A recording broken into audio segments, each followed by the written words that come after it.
What's up guys, Amar here from Magic Coding and we are continuing our The Fish Master game. Before I go to creating scripts and scripting, I want to mention that adding this background here is just for now. So Fisherman 1 can be deleted. I mean, we can delete them right now, but I'm gonna leave it because I like it there. And back 2 can be also deleted because it will not be used. Because we have our back 3 here, or we can use it here in back 2. It looks nicer. You can test this out. But as I said, for the fisherman, we're gonna add it another way. But you can even keep it like this. So, I mean, it depends on you more likely. But I'm gonna show you what the other way is when it comes time to it and why it's kind of better.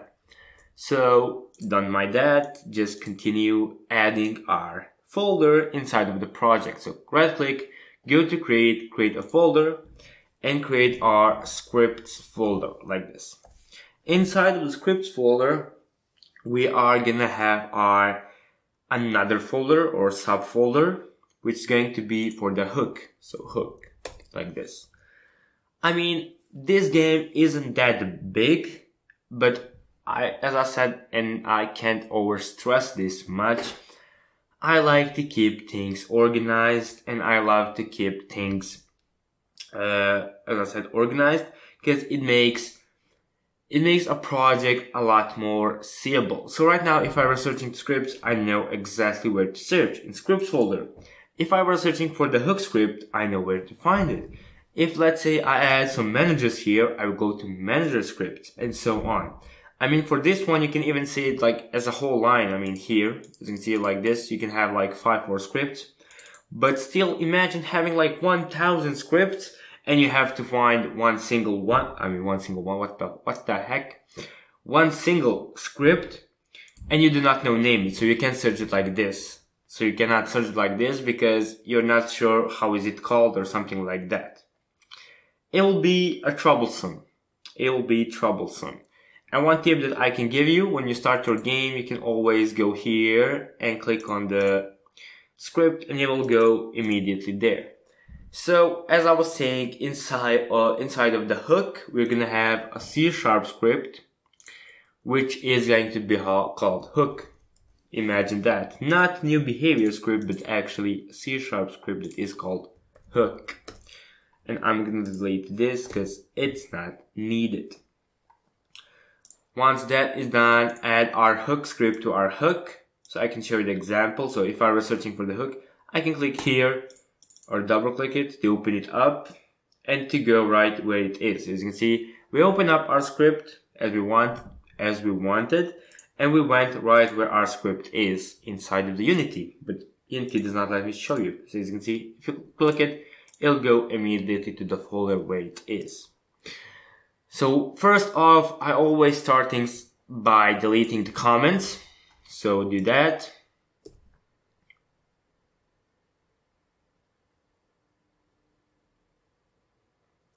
And first we are gonna add our public transform. Then we're gonna add our hooked transform. Can I spell it? Yep. Then we're gonna have our private camera, which is going to be our main camera like this. Then we're gonna have our private integer, which is going to be our length. Then private int strength. So strength like this. Not strength, but strength, like strength, GTH, like this. Then we're gonna have our private int fish count, like this, fish count, so how many fishes we have. Then we're gonna have our private collider, 2D, that we're gonna name call for like a shortcut. Then we're gonna have our private bool, which is going to be called can move.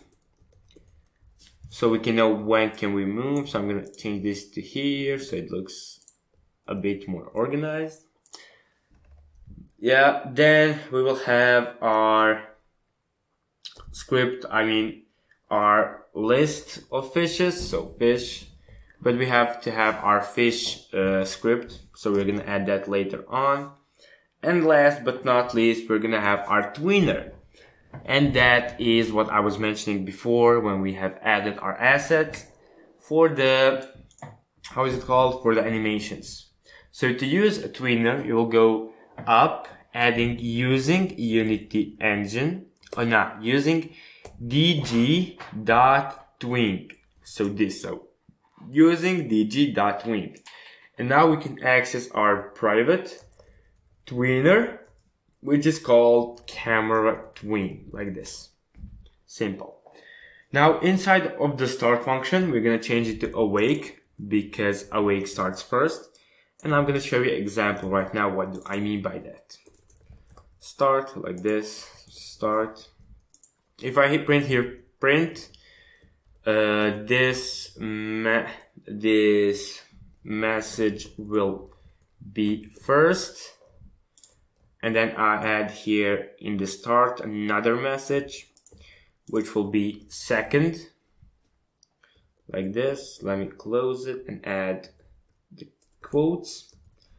If I were to go to console right now, and let me just wait for it to load it up, pull it up here, and when I start, you will see that the first comment will be, this message will be first, and that is our message, which is called in awake.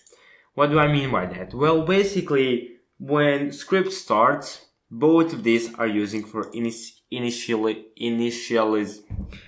Let me try to pronounce this correctly. Initialization. I cannot do it, but you know what I mean. Initialize.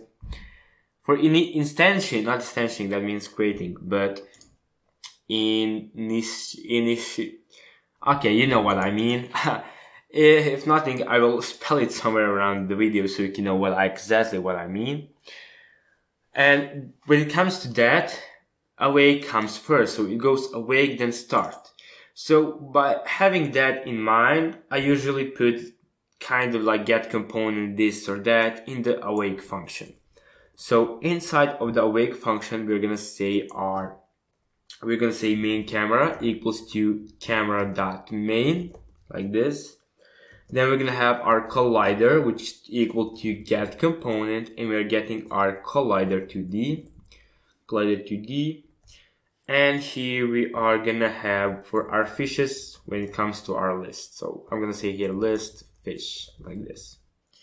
So we can know what we did not do and what we have to do later on. So first, for our hook, I'm gonna make it go left or right. So I'm gonna say here if we can move, and, so not this but and.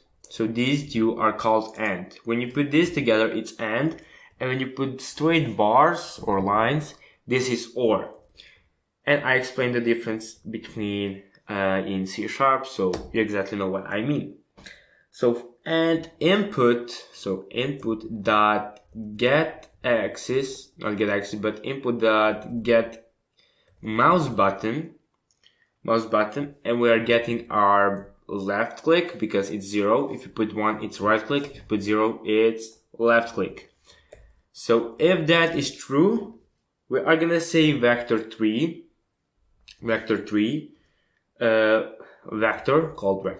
equals to main camera dot screen to world point, and then we are pointing at input dot mouse position, like this. So this is where are we headed, and then we're gonna have our vector 3. So come on, vector 3, so come on, vector 3 position, so position like this, equals to transform dot position, like this.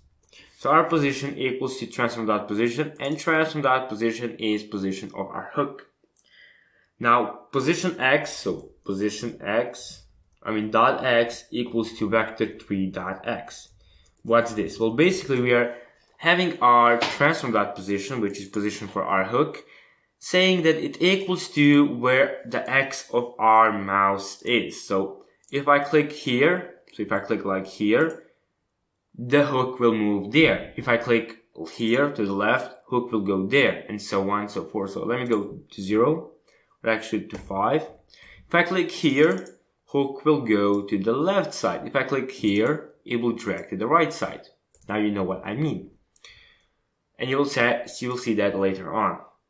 And last but not least, we're going to say transform.position equals to position like this. So it actually changes it with this. First, we're going to say can move equals to true. So we can actually test this out because it has to be true. And if you don't put it to be true, by default, it's false. False.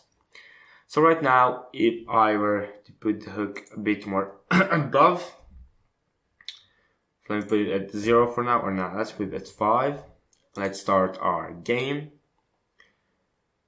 Come on, if I'm just moving, nothing happens. But if I click there, and I can drag it with it. So this is the point that I was trying. So we can move it left or right. That is what we are trying to accomplish, and we accomplished it.